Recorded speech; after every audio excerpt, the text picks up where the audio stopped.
So, Yorkshire pudding recipe. So, we're going to be doing some Yorkshire puddings. So, this is going to be my roast dinner. So, we are going to need, so it's 140 divided by 4. So that's 25. I can't even work that out now, to be fair.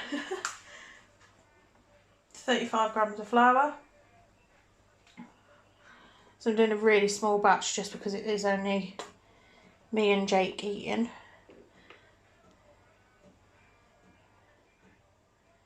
So that's that. Next we're going to add some milk, so I'll just work out how much that is. Sorry, the next thing we're going to do is add an egg. So let's get that cracked in. We'll get that whisked in.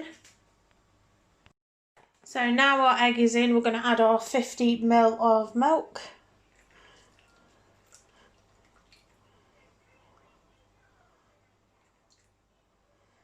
And just get that mixed in.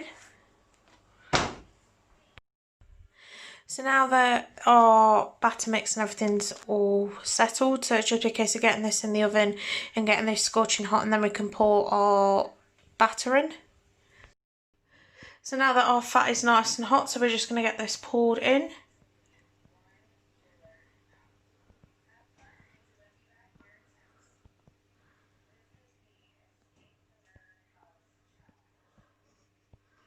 I've only got 4.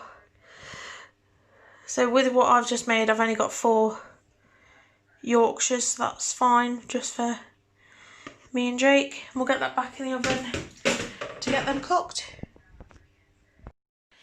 And that, ladies and gents, is our beautiful Yorkshire puddings. So if you like this one, go like, comment, subscribe, and I'll see all you lovely people in the next episode. See you later.